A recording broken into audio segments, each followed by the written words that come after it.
Ça a commencé un peu tard. Je crois qu'il y a une sorte d'avance anglo-saxonne là-dessus, comme ailleurs d'ailleurs. Dans l'édition de livres érudits, de biographies sur le cinéma, il y a une tradition de livres de cinéma plus théorique, plus intellectuelle, qui est très liée à la culture cinéphilique française. Mais il me semble quand même que depuis quelques années, il y a l'acceptation par un public beaucoup plus large qu'avant du fait de lire des livres sur le cinéma et donc de se réapproprier bout par bout des pans entiers, connus, pas connus, mal connus, de cette déjà longue histoire du cinéma. Donc il y a des maisons d'édition spécialisées, il y a des gens qui font ce métier depuis un certain temps, et puis au nombre desquels il y a les cahiers du cinéma qui ont à un moment décidé de publier des livres. Donc aujourd'hui nous avons le plaisir d'avoir avec nous Jean Narboni, que je ne ferai pas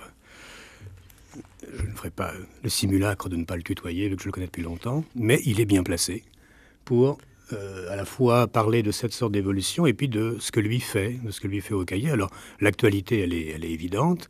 D'un côté, un gros livre qui est une compilation des écrits de Langlois qui s'appelle assez étrangement, on y reviendra, 300 ans de cinéma, qui est un gros et beau livre, qui donne tout d'un coup de Langlois un autre éclairage, pas absolument différent, mais de biais comme ça, dont on parlera. Et puis un livre qui n'existe pas encore, mais sur lequel Jean Narboni travaille, qui est autre compilation, mais avec quelqu'un qui lui est vivant, qui est l'intarissable et le génial Samuel Fuller, qui vit plus ou moins en France, enfin qui est devenu un peu français, et dont la vie est un roman, mais plus que ça, dont la façon de raconter sa propre vie est certainement génératrice d'une matière qui ne doit pas être facile ou qui ne doit pas être triste à gérer.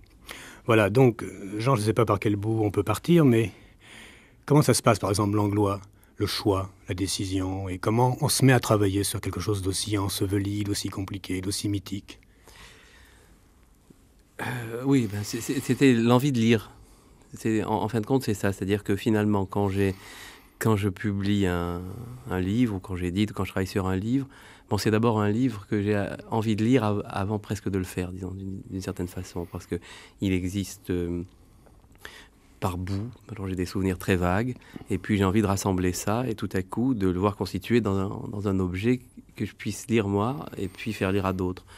Alors Langlois, il y avait d'abord un pari, c'est comme tu l'as dit, on pense à Langlois faisant tout sauf écrivant. Hein. On le voit traversant le monde, recherchant des films, flairant des films, repérant des bouts de pellicule, gardant des films, ne les rendant pas, les échangeant, distribuant de l'argent, montant des musées, organisant des coups, présentant des gens oralement, en tenant des conversations interminables, et puis on l'imagine mal écrivant. Et un jour, complètement en tombant sur des textes de lui, parce qu'il se trouve que j'allais souvent à la Cinémathèque et que je tombais sur des brochures, des catalogues, c'est-à-dire des choses qui accompagnaient des rétrospectives dans le grand moment des années 50, 60 de la Cinémathèque. Et puis, je voyais des brochures impressionnantes avec 150 pages, visiblement entièrement faite par lui, complètement modelée par lui, un objet, dans des conditions artisanales, souvent renéotées, etc.,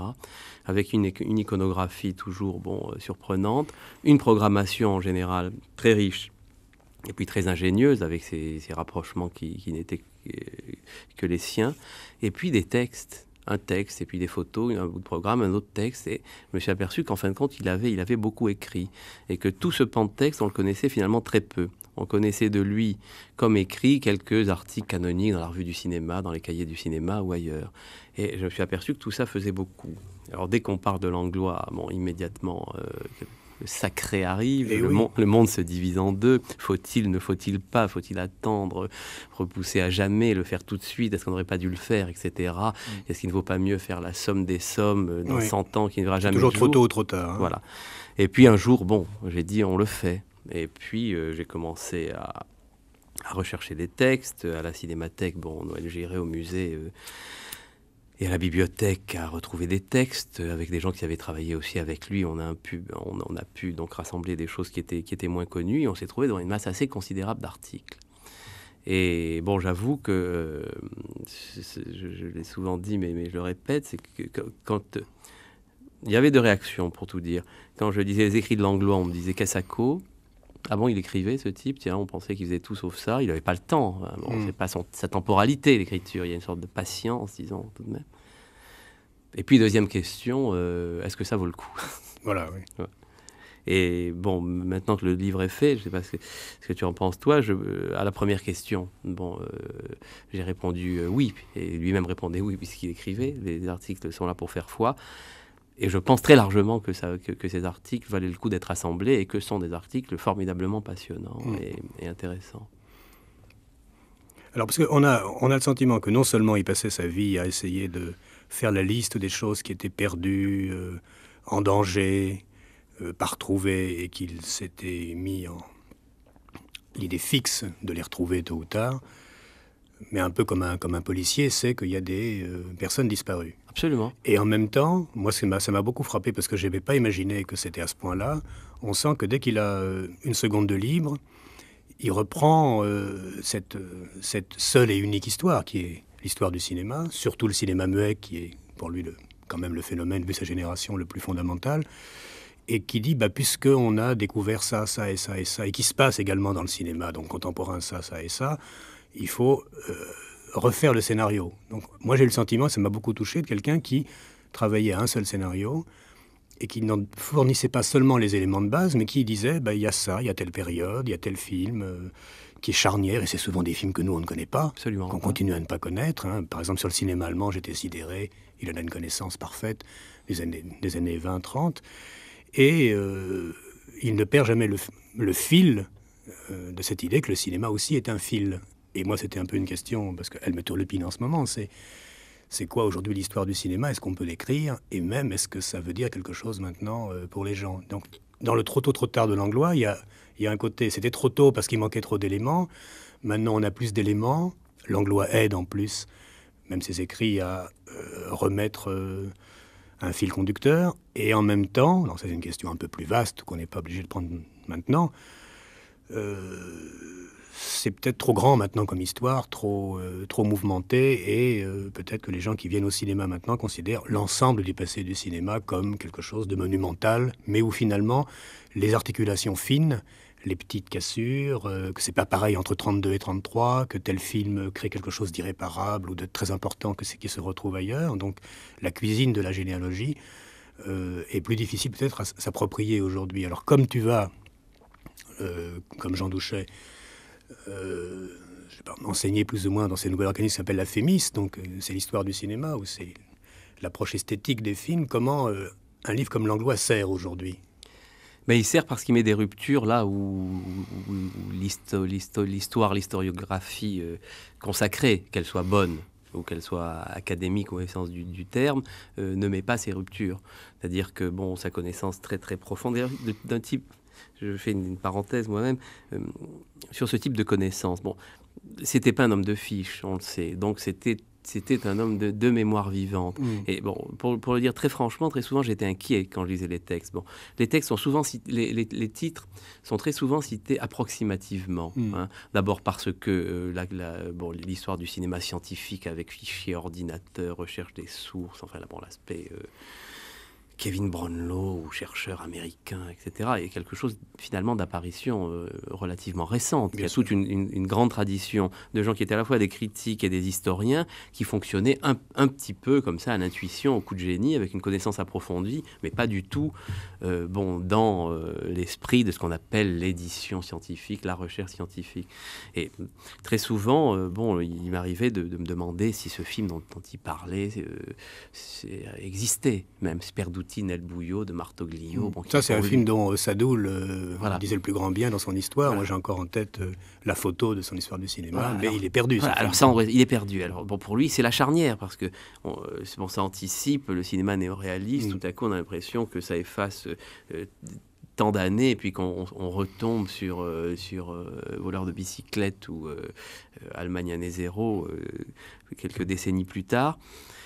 Et puis finalement, à partir de ces choses souvent approximatives qui viennent du fait que les titres changeaient, que finalement aussi les attributions du cinéma primitif étaient très très floues, des films attribués à Y alors qu'ils étaient faits par X. Qu'est-ce que c'est? L'auteur n'était pas constitué comme maintenant. Donc les films étaient signés souvent de quelqu'un dont la recherche après coup a fait la preuve qu'il était un acteur ou le producteur, etc. Donc tout ça était très difficile à reconstituer comme attribution. Et puis en fin de compte, bon, on s'apercevait que ces films, ils les avaient vus, qu'ils connaissaient parfaitement ce qu'ils étaient. Quand tu dis tel film reprend la surimpression du cinéma danois, pendant un moment, on a une angoisse, on fait une recherche un peu lente et longue et parfois difficile pour retrouver le titre exact du film. Et puis, oui, tout à coup, c'est bien ce dont il s'agit. Alors, il met des ruptures. C'est pas pour rien que la Constellation, qu'il admirait tellement Godard l'admirait tellement que l'histoire comparée que la véritable histoire du cinéma de Godard est dédiée à Mary Merson, qui est donc l'autre antenne, disons, de cette mémoire vivante, parce que le fonctionnement est du même type, c'est-à-dire un fonctionnement terriblement analogique. Oui. On ne peut pas voir une chose sans penser à une autre. Voilà. Et cette autre, c'est évidemment pas celle à laquelle n'importe qui aurait pensé. Donc c'est analogique, mais c'est une analogie tellement étonnante qu'il faut un moment pour l'assimiler parce qu'elle ne va pas de soi. Donc des analogies foudroyantes, des ruptures qui ne sont jamais là où on les place. Et donc déjà, ça permet un petit peu de redistribuer les découpages classiques en école, en période, avec les origines, le pré-cinéma, la révolution de Griffith, les avant-gardes, etc. Bon, il suit ce fil, mais il y a des ruptures différentes. Et d'ailleurs, je me suis aperçu, c'est très très drôle, qu'il n'a pas une temporalité unique, un fil unique qui partirait, disons, depuis la nuit des temps, puisque le premier mot du premier article du livre, c'est ça, et qui se terminerait au moment où il parle. Il a un fil unique et puis il a des temporalités très différentes, qui appartiennent pas, qui ne sont pas des segments de ce même film, mais qui sont des découpages du temps différents. Il fait une brochure, par exemple, à un moment, qui se trouve être à la fois... par exemple, le 125e anniversaire de la naissance de Marais, et puis le 55e anniversaire de la naissance du cinéma, le 25e anniversaire de telle ou telle période du cinéma français. Et il ne s'agit pas de 125 est plus grand que 55 est plus grand que 25. C'est des angles de prise de vue différents. C'est-à-dire que dans la même ligne de temps, il a des durées différentes.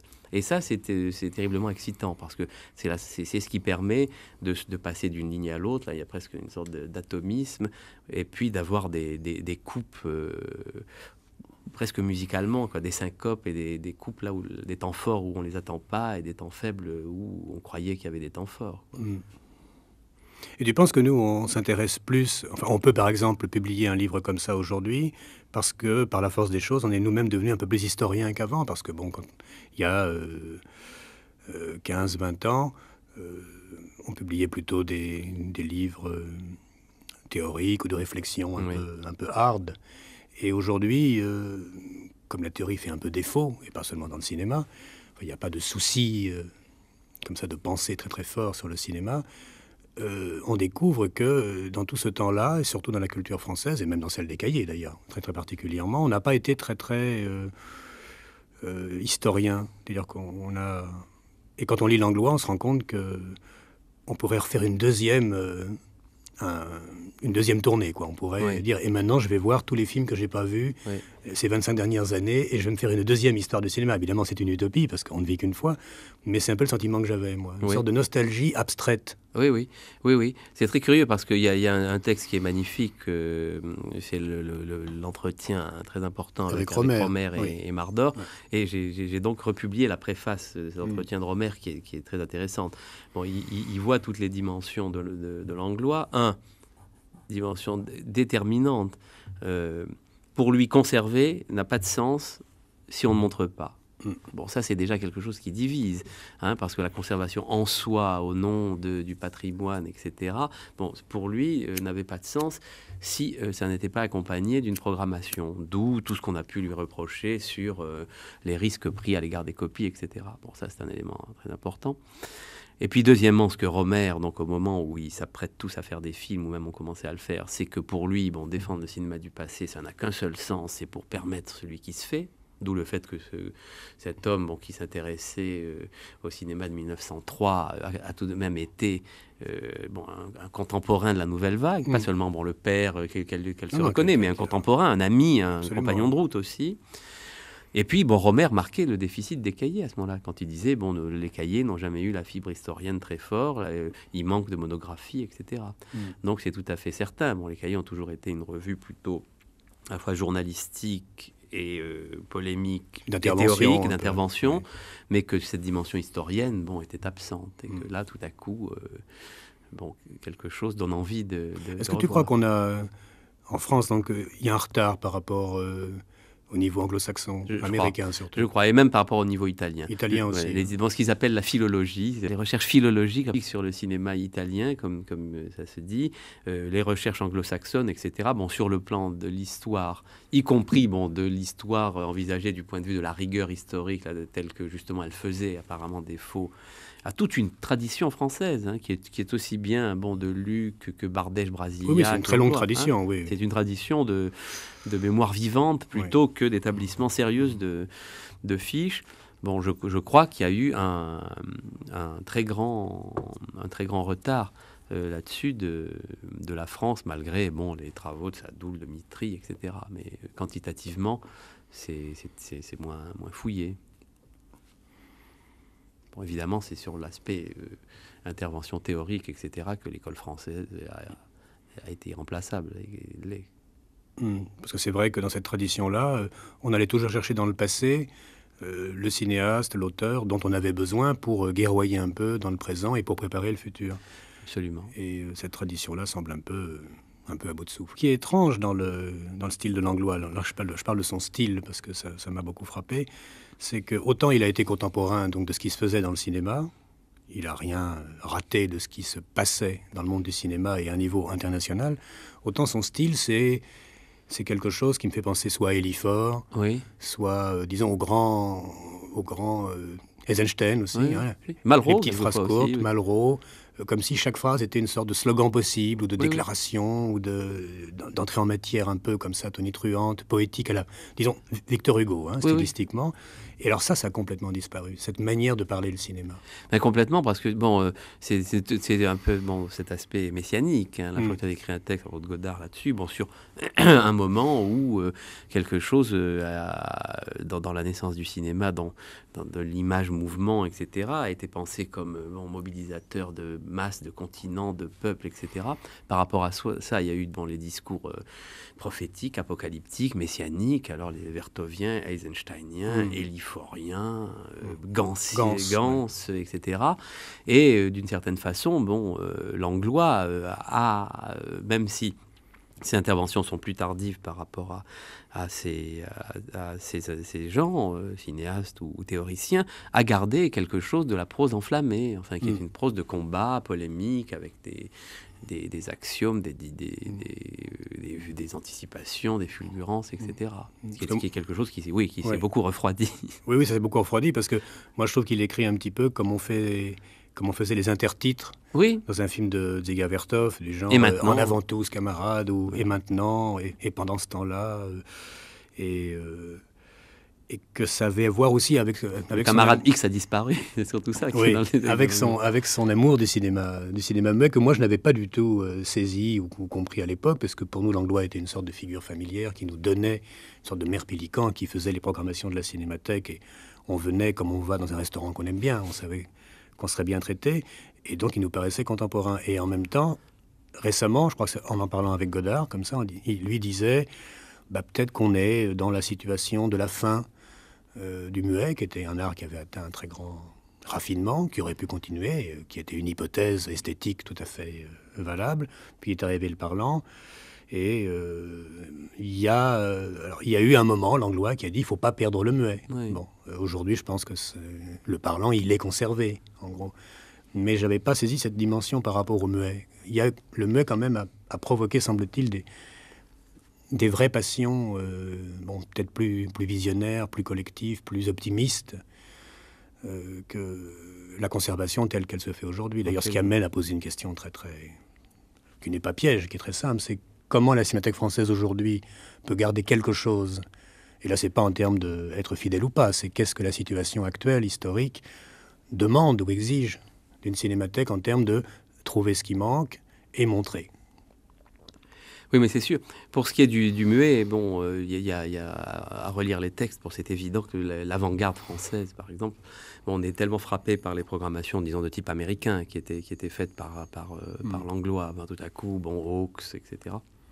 Ou alors, bon, les Français méconnus et qui décriaient du point de vue culturel, etc., comme Feuillade. Et on avait... Enfin, moi, je n'avais pas perçu, je crois, comme toi, l'importance que l'idée du muet. Le muet va disparaître, Voilà, le muet ouais. va disparaître. Bon, c'est l'importance de cette idée. Et c'est très curieux, là, le chapitre qui s'appelle La Cinémathèque, où j'ai un petit peu marqué les étapes. Bon, je trouve les textes très émouvants, c'est-à-dire qu'on sent qu'en 32, 33, 34, la panique saisit Franju, Langlois, sans doute Mitry. En un sens, Franju s'en est jamais remis, en Jamais. un sens. Hein. Et Paul-Auguste Harlay, donc, qui dirige la cinématographie française, il y a le célèbre appel de Pour vous, qui est pratiquement, il faut sauver, enfin bon, voici ces films qui disparaissent, qui sont en voie de disparaître. Et puis tout à coup, bon, avec un peu d'argent donné par Harlay, quelques copies de films, Franju, Langlois, Mitry et quelques autres font de la Cinémathèque française. Et puis il y a cet éditorial de septembre 36, où donc la Cinémathèque française est fondée, un éditorial anonyme sans doute de Harlay, etc. Et puis ce que je trouve superbe, c'est le post-scriptum. Les personnes, alors nous avons 4 films, je ne sais pas, La Charrette fantôme. Les personnes qui sont intéressées par ce problème sont priées de s'adresser en post-scriptum à Monsieur Henri Langlois, rue Marsoulan, Paris 12e. Ça daté de septembre 36, je trouve ça magnifique. Alors pour ce qui est des cinémathèques aujourd'hui, je me garderais bien d'entrer dans le débat de non, c'est pas le débat aujourd'hui. Conservation, programmation, etc. Mais la question qui se pose, bon, c'est celui de la scientificité, etc. Bon, qui clive et qui divise. Il y a celui de la conservation par rapport à la programmation. Il y a celui des modèles culturels de style, bon, musée d'art moderne, etc. Bon, prolongeant ou niant l'esprit de Langlois, puisque c'est toujours autour de ça que la question se pose. Et puis le tirage, conservation des films, à partir de cette fameuse question, tout garder, ne pas tout garder, puisque Langlois a toujours été présenté comme celui qui disait on ne peut jamais savoir, il faut tout conserver, mais on ne peut pas non plus tout conserver. Et lui-même, d'ailleurs, par rapport à ça, a changé de position. Dans un premier temps, il était très, très sélectif. Ensuite, bon, il s'est aperçu qu'il fallait garder le maximum de choses, qui n'empêchait pas d'ailleurs d'avoir des programmations très marquées de parti pris, qui étaient ses goûts. Hein. Oui. Il ne programmait pas n'importe quoi. Il gardait beaucoup de choses qu'il n'aimait pas et il programmait plus volontiers ce qu'il aimait. Moi, je me rappelle qu'il s'arrangeait pour que les 3 films, 6h, 8h, 10h, avaient un fil conducteur commun secret. Ah oui, oui, souvent oui. On le cherchait. Oui, très, très, très... je crois que Paigny avait fait un texte dans Art Press sur des programmations, des choses très intéressantes. Par exemple, un programme où il y avait 3 séances qui étaient les 2 versions de Dr. Jekyll and Mr. Hyde et Serenade à 3 de Lubitsch. Trouver et chercher le lien. Des choses comme ça. Bon, c'est très, très... On en a connu beaucoup des trilogies comme ça. Et lorsque tu vas enseigner à cette chose donc, qui s'appelle la FEMIS, qui est un énorme institut, oui. Et tu prends quelqu'un qui donc connaît quasiment rien de l'histoire du cinéma, comment tu t'y prends? D'abord, moi, je vais m'occuper principalement du département analyse de films. C'est Jean Douchet, donc, qui va plutôt prendre en charge la partie histoire. Bon, et c'est complètement à constituer, puisque là, il y aura quelques cours cette année. Ça va surtout être en place pour la 2e et 3e année. Et... bon, ça se met en place. Bon, le problème, c'est celui de la connaissance par les gens, disons, qui ont 20 ans, 25 ans de ce cinéma muet. Je crois que Romer, dans Télérama, de Rayon Vert, a pas mal parlé de ça. Oui, lui qui a toujours été un très grand amateur de cinéma muet, surtout de Murnau, etc., constaté avec... sans aucune acrimonie ou mépris, mais avec consternation, que les gens aujourd'hui, entre 20 et 25 ans, connaissaient absolument pas ou très mal le cinéma muet. Et l'extrait de film qui a été proposé, si tu veux, à l'examen d'entrée à la FEMI, c'était un extrait de l'Aurore de Murnau. Le titre était donné, parce que c'est pas une une épreuve d'érudition, mais d'acuité, etc. Bon, le nombre de candidats qui avaient vu le film est très peu élevé. Dans l'ensemble, aujourd'hui, bon, ce qui est connu dans le plus ancien, c'est souvent les Lubitsch quand ils ressortent. Oui, je crois que Lubitsch 1940, c'est peut-être la date la plus ancienne. Hein. Et quand ils ressortent. Quand ils ressortent. Et uniquement Shop Around the Corner. Bon. Lubitsch, Hitchcock, années 40. Donc c'est ça qui est tout à fait curieux, parce que par exemple, il y a un débat qui a lieu à la Cinémathèque sur faire une programmation qui serait, disons, les 300 ou 400 films de base, etc. C'est un vieux serpent de mer, voilà, ça. Hein. Voilà. Une sorte de formation, etc. Et à partir de là, bon, immédiatement, deux interventions. L'une qui dit attention à l'académisme, etc. Parce que si on fait ces 150 films, il y aura La Chevauchée fantastique, mais il n'y aura pas Frontière chinoise, et il y aura, je ne sais pas quoi, Le Cuirassé Potemkin, et pas Que Viva Mexico. Comme si les premiers étaient acquis, mais pas du tout. Aujourd'hui, peut-être La Chevauchée fantastique et je ne dirais pas Le Cuirassé Potemkin, mais en tout cas L'Aurore, bon, sont des films qui ne sont pas vus. C'est quand même très différent de l'époque où les cahiers, pour se singulariser, ne mettaient pas l'Aurore dans leurs 10 meilleurs films du monde, mais Tabou. Absolument. Aujourd'hui, l'Aurore est... non, c'était Le Dernier des Hommes, qui était la liste officielle, et l'Aurore comme contre-liste. Voilà. Donc finalement, qui apparaît avec le recul comme un brin snob, puisqu'aujourd'hui... De toute façon, Le Dernier des Hommes est tout aussi peu connu que des films, quoi. Et là, visiblement, bon, on voit des cycles qui se bouclent. Alors bon, les raisons pour lesquelles c'est le cas maintenant, on demanderait à discuter pendant des heures et des heures, mais c'est un fait. Et il faut partir de ce fait. Oui. Et il y a comme ça un phénomène par rapport auquel moi je suis assez partagé, qui est les résurrections un peu grandioses, un peu médiatisées. Donc des grands films muets du passé avec une musique soit retrouvée, soit composée exprès. Donc il y a eu récemment L'Inhumaine, qui est devenu un petit événement à la Villette. Comment tu te situes par rapport à ça? C'est une sorte de résurrection artificielle ou après tout pourquoi pas ou Bon, je dis après tout pourquoi pas. Enfin, je dis pas que c'est ce qui m'intéresse le plus fort dans le cinéma ou dans mon amour du cinéma, mais bon, c'est quelque chose qui est beaucoup développé, bon, depuis Napoléon, et puis maintenant les films accompagnés de musique, etc. Oui, je suis un spectateur, là, voilà. Non, parce qu'on peut se dire aussi, donc là c'est un plaidoyer contre nous, contre notre culture à nous. Nous, on a vu ces films en muet et on les a adorés d'une manière un peu pieuse, avec une drôle de bande-son. Et en même temps, ces films ont été montrés à l'époque avec de la musique. Le public populaire n'a jamais accepté de voir un film muet. Et aujourd'hui, ce qui reste de populaire dans l'adhésion au cinéma passe évidemment par soit les effets sonores, soit la musique, soit... Bon, je parle même pas du clip. Et on se dit que finalement, peut-être qu'il y a quelque chose qui se boucle là, même si c'est au détriment d'une certaine gravité, une certaine dignité ajoutée, qui venait du fait que malgré Langlois, qui lui aussi voulait qu'on passe de la musique ou voulait qu'il y ait un piano... je me rappelle très bien, nous avons exigé que les films muets passent muets, que Keaton soit muet et qu'on n'entende que les rires dans la salle. Oui, un ascétisme aussi.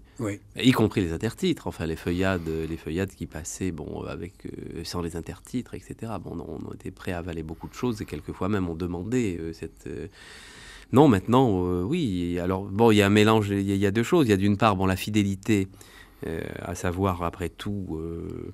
l'argument selon lequel, bon, pourquoi pas une musique rock sur Métropolis, puisqu'après tout, la musique n'était pas fixée, qu'elle pouvait varier, etc. Donc, la porte ouverte à n'importe quel type, disons, d'accompagnement musical d'un film, tout en sachant qu'on ne sera jamais tout à fait infidèle, puisque ça pouvait être improvisé, donc non retenu.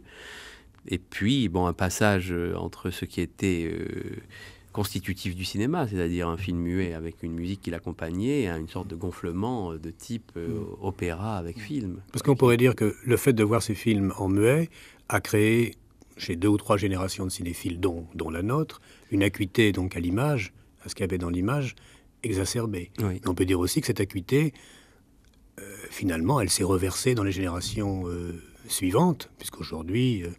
le plus jeune cinéaste en herbe a une vision assez aiguë du fragment, du cadrage. Donc là encore, le clip est la forme extrême de ça.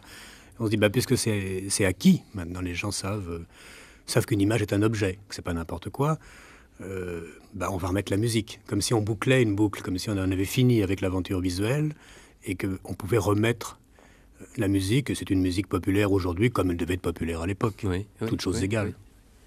Ah oui, non, on entendait le bruit de la caméra, c'est ça, même imaginairement. Ouais. Moi, je me Ah souviens, oui, pour moi, imaginairement, oui. ma mémoire, c'est des films muets. Bien évidemment, c'était très rarement avec la musique ou du piano. C'était le projecteur. C'était le bruit des Voilà. projecteurs, et quelquefois même, je me demande s'il n'était pas dans nos têtes Et je me plutôt demande si ce bruit que des réellement. projecteurs, on ne l'a pas fantasmé comme le bruit de la caméra qui était en train de Bien prendre sûr, ces images. absolument. D'ailleurs, je me demande si j'ai pas dit le bruit de la caméra Oui, avant. tu viens de le dire, c'est Oui, pour oui. ça, mais je crois qu'il y a eu le même court-circuit et qui peut-être nous a permis alors d'imaginer peut-être que tout le basinisme et beaucoup de choses comme ça viennent de ça. Bon, ça c'est un autre débat hautement théorique mais absolument passionnant. Un brin de musique avant de parler de Samuel Fuller. Et donc un autre auteur, entre guillemets, dont était occupé, mais alors lui il est vivant, il est très vivant malgré son âge, c'est Samuel Fuller. Donc il faut quand même dire en deux mots, bon, Samuel Fuller c'est un des cinéastes les plus indépendants au sens fort du terme, hein, fond et forme.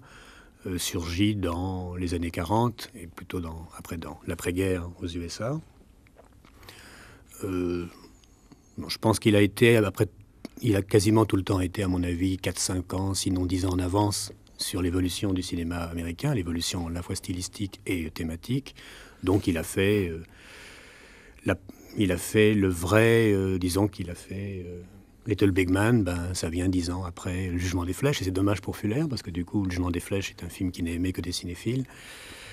Mais c'est en même temps la qualité incroyable de ce cinéma qui a toujours été au présent. Fuller a été journaliste, il est resté journaliste, pas par hasard d'ailleurs qu'aujourd'hui ça l'intéresse de raconter sa vie, il doit le faire comme un journaliste. Et en tant que tel, c'est un peu une exception quand même dans le cinéma américain. Alors on a appris à le connaître mieux parce qu'il a tourné un film, bon, pas très réussi il y a quelques années en France. Je pense qu'il doit avoir encore des projets en France. Il est devenu un peu une figure familière, hein, et il a été reconnu, y compris aux USA, fêté, étudié, admiré. C'est beaucoup passé par sa descendance de fans européens puis américains.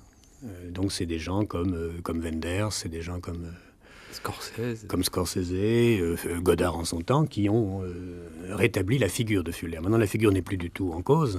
L'homme n'est plus très jeune, donc sa vie, il faut qu'il la raconte. Et c'est donc toi qui t'es coltiné cette matière que je suppose bruissante. Oui, tout à fait.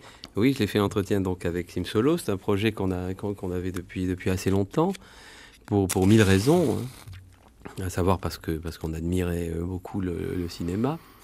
C'est tout de même un cas assez extraordinaire dans le cinéma américain. C'est-à-dire que c'est quelqu'un qui... dans un système qui lui tendait les bras pendant ses moments forts, c'est-à-dire, par exemple, la Fox, Zanuck, etc., ouais, qui était son ami, qui a été non pas marginal, mais minoritaire dans le système. C'est-à-dire qu'au moment où les studios lui tendaient les bras, il travaillait à l'intérieur des studios, et puis il refusait les stars, et puis il était surtout un auteur à la française, c'est-à-dire il était scénariste, producteur, réalisateur. C'est-à-dire qu'à l'intérieur même des studios, et souvent en liaison avec les grands studios, il a eu pendant son moment fort sa maison de production Globe, qui lui a permis d'être à peu près libre au sens européen, dans un cinéma qui pourtant n'a jamais mimé l'avant-garde ou la minorité ou la marginalité. Bon, c'est aussi parce que, à revoir, je pense que des cinéastes dont le premier film est, disons, immédiatement postérieur à la guerre, c'est avec Nicolas Ray, je crois. Enfin, je donne un avis tout à fait personnel, là. Le plus important, c'est celui qui tient le mieux, le plus inspiré.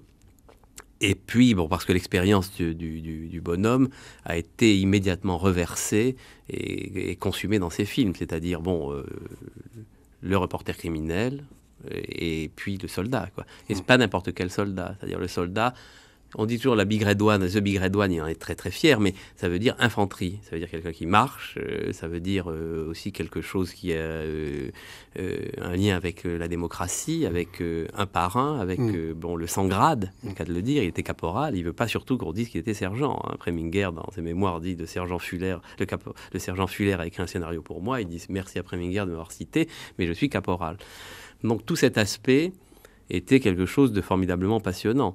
Il vit en France, donc c'était l'occasion rêvée. Et puis surtout, tu le sais comme moi, c'est un des narrateurs les plus extraordinaires qui soit, un des plus conteurs. J'ai écrit sur lui à ce propos. C'est quelqu'un qui immédiatement transforme quelque chose en récit. Ouais. Quand lui parle Et pas du tout, contrairement à ce qu'on a pu dire, parce qu'il n'a pas d'idées. Il a au contraire beaucoup d'idées. Il a des idées surtout sur la vie, sur le monde, sur la démocratie, sur la peine de mort, sur l'éducation. Il aime les idées.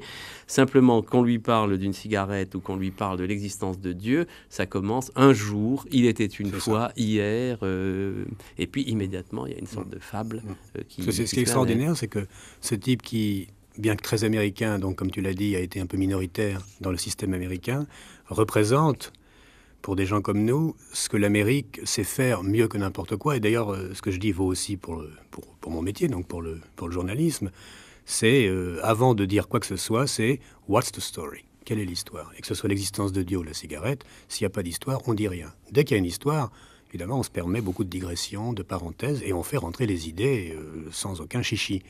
Et autre chose tout à fait étonnant, c'est que ce cinéaste qui a été revendiqué donc par des critiques qui ensuite, passés derrière la caméra, se sont revendiqués eux comme auteurs, lui ne s'est jamais revendiqué à ma connaissance comme un artiste, mais on dirait qu'il ne fait que mettre en œuvre le programme américain qui est qu'on est libre d'entreprendre, il faut rester indépendant et il faut parler des choses qui intéressent les gens. Ah oui, oui. Oui, non, mais ça, c'est tout à fait extraordinaire parce que le problème des stars, par exemple, quand on lui proposait de Marilyn Monroe dans Le port de la drogue ou John Wayne pour tourner dans The Big Red One, etc., bon, c'était pas du tout par puritanisme. Hein. Il a fait des films avec beaucoup d'argent, il n'a jamais revendiqué de faire des films pour rien. Il a toujours été ravi que ces films aient du succès quand ils en ont eu, donc c'était pas du tout une position ascétique ou d'impuissance déguisée en marginalité. C'était simplement que par rapport à certains types de sujets auxquels il tenait, il pensait que voir Marilyn Monroe, en prostituée de bas étage, près des pontons où Richard Widmark est en train de cacher ses petits butins de pickpocket de 8e ordre, ça ne pouvait pas aller immédiatement, quelque chose était altéré. Bon, et idem sur les moyens, sur la durée de tournage, sur l'appareillage. C'est-à-dire qu'en fonction de ces sujets et de ce qu'il avait envie de raconter, il déterminait absolument tout ce qui était logistique, pour parler en termes militaires. Et ça, Scorsese, parce que Scorsese admire beaucoup Fuller. Je crois qu'il a fait des cours sur lui à l'université. Ils sont liés d'amitié. Mais je sais que Scorsese avait plusieurs fois dit ou écrit que son plus beau souvenir d'enfance, c'était quand son père l'avait amené en 1949 voir un film qui s'appelait « J'ai tué Jesse James », qui est le premier film de Fuller et qui l'a été bouleversé.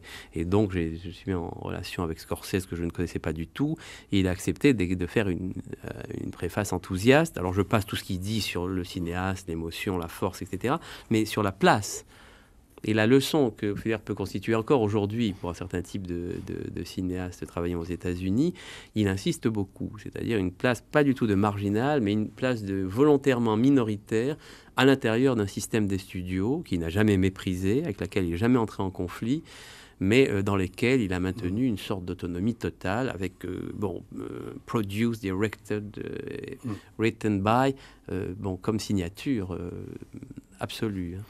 Comment vous avez procédé alors? Il a parlé des heures et vous avez enregistré des tonnes de feuillets. Tu peux imaginer, ça a duré des mois, à raison de 3 séances ou 4 par semaine. Il était absolument intarissable, d'une énergie très supérieure à la nôtre réunie, prêt à continuer au-delà du moment où le magnéto était arrêté. Avant qu'il nous attendait tous les matins en veste blanche immaculée avec son cigare. Il en fumait à peu près 4-5 par matinée. Il fait ça depuis je ne sais pas combien de dizaines d'années. Et extrêmement professionnel du point de vue journalistique. Et en particulier, des choses qui ne trompent pas. C'est-à-dire, dès qu'il dit un nom propre, il l'épelle. Quand on arrive à la fin de la bande et que ça a mordu, etc., il est inutile de lui dire répétez, revenez en arrière, on la retourne. Il le fait sans vous, etc. Et puis, ce qui est magnifique, c'est qu'il met en scène ses interlocuteurs. C'est-à-dire que d'une certaine façon, il transforme ses interlocuteurs en enfants écoutant un conte de fées. C'est ça. C'est ce qui est effectivement à la fois fascinant et parfois éprouvant quand on parle avec lui. Épuisant. C'est qu'on se dit, on va le laisser parler, et puis la machine tourne de toute façon. Et pas du tout, puisqu'il fait des grandes boucles dans son récit. On croit qu'il est parti très loin dans une digression. Et il vous interpelle tout d'un coup en disant, vous avez bien compris ça, ok, donc maintenant je peux continuer. Et si on a le malheur d'avoir laissé passer son tour, en disant, ah non, je pas, j'ai rien compris, il reprend à zéro. Complètement. Donc c'est un narrateur qui sait en même temps, tout le temps, qui parle à quelqu'un et qui a un public. C'est ça. C'est un narrateur, c'est pas un bavard. Parce que si c'était un bavard, c'est quelqu'un qui parlerait à un mur, à une brique. Or là, bon, de temps en temps, la fatigue, la distraction aidant, on pouvait devenir un mur ou une brique. Et immédiatement, on est rappelé à l'ordre. On est rappelé à l'ordre parce qu'il a un coup d'œil, un flair extraordinaire, une intelligence comme ça, très, très fine et très raffinée, qui immédiatement détecte les moments de faiblesse, etc., qui sont aussi le sujet de ses films. Quand il dit, moi, ce qui m'intéresse, c'est le moment où un cerveau qui a l'air sain se met à faiblir ou à devenir fou, ou bien au contraire, un cerveau qui a l'air malade se met à faire semblant d'être sain pendant un moment. C'est ça qui l'intéresse, c'est le fonctionnement des corps, des comportements, des machines à penser, les moments de faiblesse, de distraction.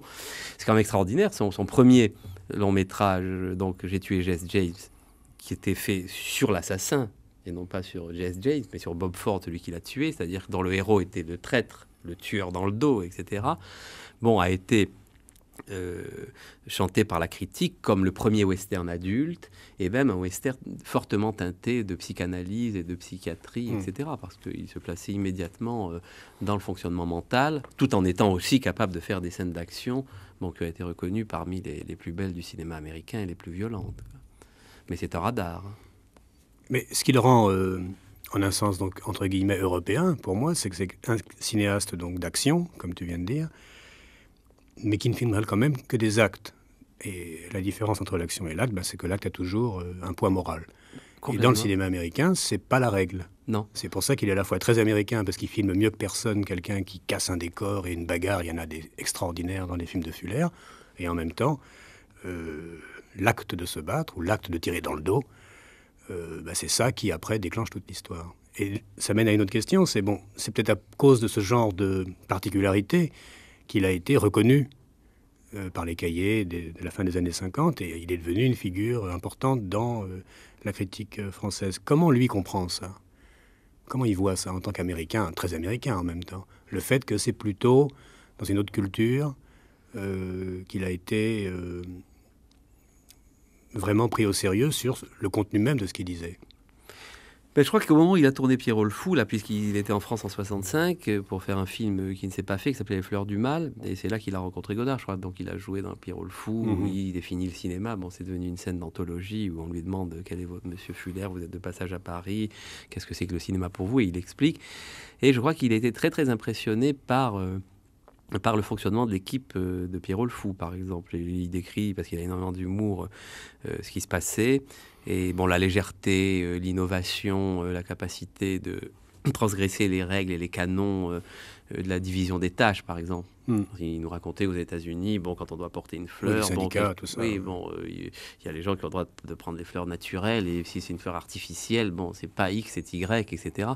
Donc, ce type de légèreté qu'il a eu dans ses films, il tournait des films en 10 jours, pour des productions, les premières, qui étaient des petits films de Lippert, de la Compagnie République, qui étaient des films tournés en 8 jours, avec des plans longs, parce que ça l'intéressait, et puis parce que aussi ça permettait de faire du métrage par jour.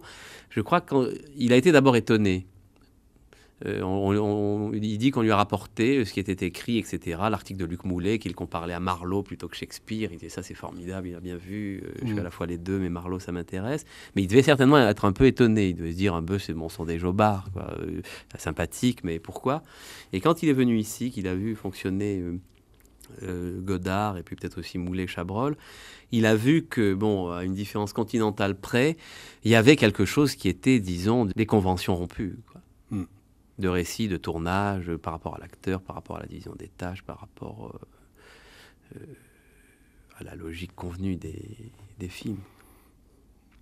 C'est assez émouvant parce que ce genre de rôle qu'a pu jouer comme ça une génération de critiques en France, un peu de justicier par rapport au mauvais goût académique américain, on ne voit pas comment ça pourrait revenir aujourd'hui. Je crois que du fait que Scorsese est un gardien, lui aussi, de l'admiration de Fuller, aujourd'hui on dirait que les comptes sont apurés, enfin il n'y a pas de retard de la cinéphilie américaine sur la française, et qu'on est de nouveau dans un face-à-face un peu chien de faïence, un peu pas très intéressant en ce moment, le dialogue franco-américain. Non. Il n'y a pas les contre-expertises, Oui. enfin tout ce qui a fait un peu le sel de ce moment, les évaluations remises en question, etc. Bon, non, ça ne fonctionne plus comme ça. Chacun est rentré chez lui quand même. Oui, oui. Il reste à demander quand le livre va être Le livre paraît lisible. au début du mois de janvier. Et il sera énorme. C'est un assez gros livre, oui, qui est donc une sorte de traversée, et puis qu'on a voulu aussi un petit peu débordant le cadre du seul cinéma, mais mordant sur l'Amérique, quoi, une sorte de récit américain, quoi, à travers la presse, la guerre, et puis le cinéma. Donc il ne reste qu'à trépigner jusqu'à ce moment-là, à remercier Jean Narboni Merci. et à annoncer la semaine prochaine donc la distributrice du film de Jim Jarmusch qui s'appelle Down by Law. C'est un très beau film.